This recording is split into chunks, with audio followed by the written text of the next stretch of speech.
I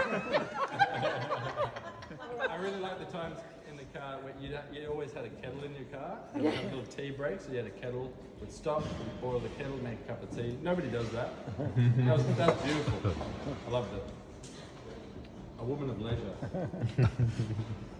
But very organised leisure. Very organised leisure. That's the leisure studies. Who's next? Jeremy, you next? Excellent.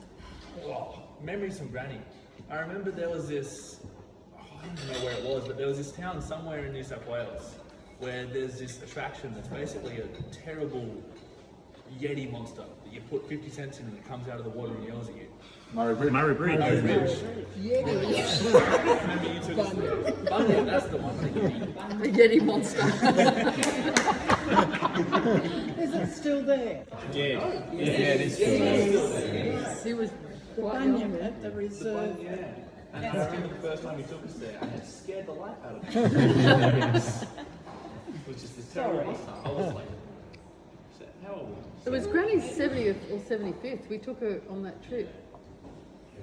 So that was, must be 75th. It couldn't. Tonight, to honour dear Aunt Ruth, the one who's close to 90, but forever full of youth. A lifetime she spent majoring in moulding males, sons, nephews, grandsons, all with tails. But hey, we four nieces, Struth, we're here to tell the truth. Okay, this is from Annette. Ruth made me do corroboree on a boulder in the Grampians and told me it was girl power. I believed her as my champion.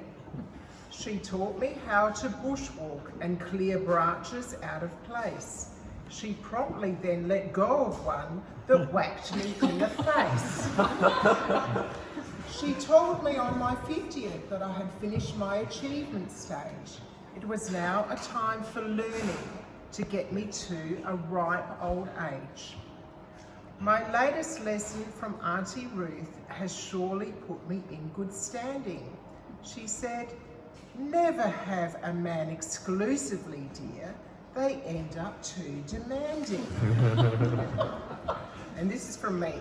I remember Ruth's recorder playing with fondness and with fear, and how she loves a deep and meaningful. I smile and think, oh dear.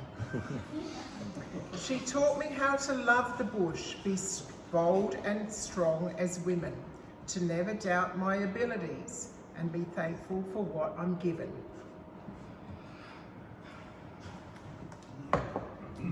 I remember visiting the Gilding home and feeling like the country cousins, as Ruth's confident city boys offered musical renditions.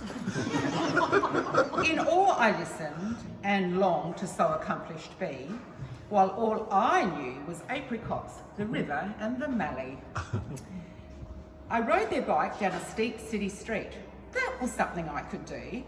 Wind in my hair, a moment of joy gathering speed, too soon turned to fear.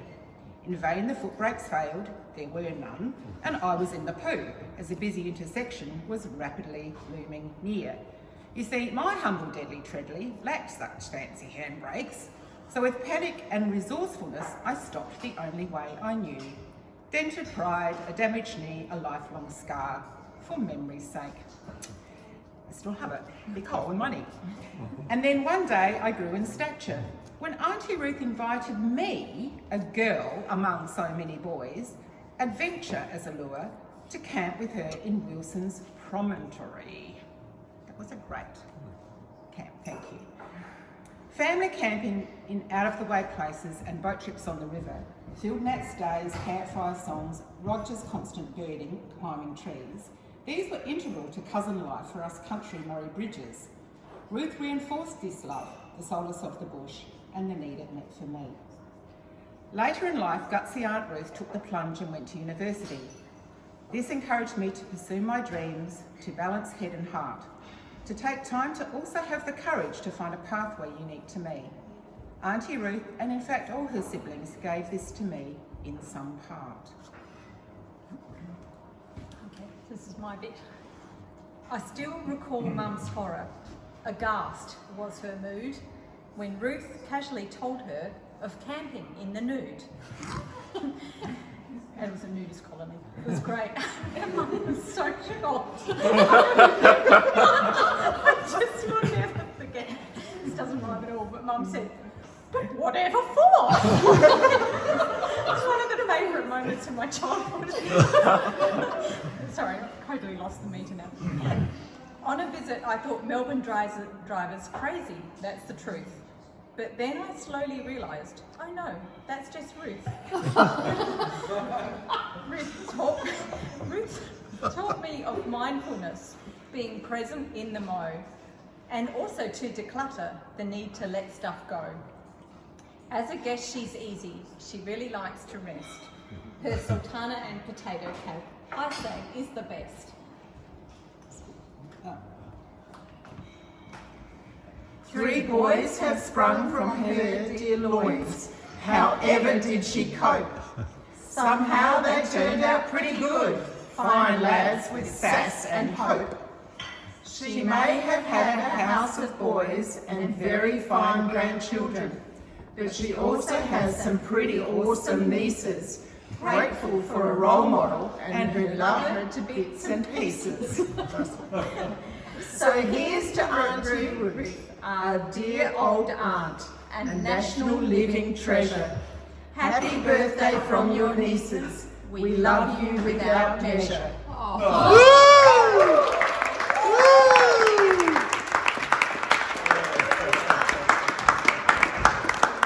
Ruth has the neatest car boot I have ever seen. It almost has categories of this, that, and the other. Recently there was an incident where Ruth's car became no longer, and one of the first questions Ruth asked was, is the little vacuum cleaner in the boot okay? Fortunately the two young people in the car were also okay, but Found that out first. Ruth has been a beautiful grandmother, is a beautiful grandmother. Very kind, very generous, feeding our children with unusual casseroles. The melding of fruit and meat has been an interesting experience. And there's something about the Prince Alice biscuits. Lady Alice. I don't know my royals, I need to do more coaching.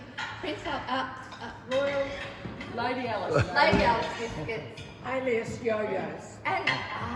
And Jasmine, what was that other biscuit?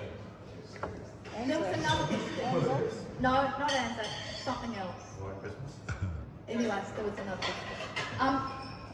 I think one of the things about, it's pretty amazing to be nearly 90. It's pretty bloody amazing to be nearly 90. And to have all these people around who've travelled so far to love you. And you are certainly not dull. Oh, so nice. And then I think, well, that's probably come from, when I look back, well, that was my mother and father and their siblings that raised the dual.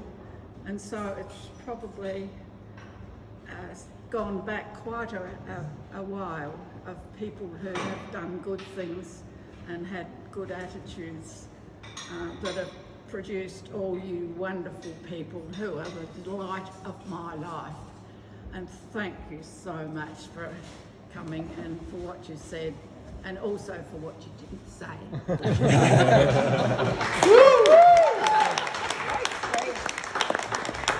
Happy birthday.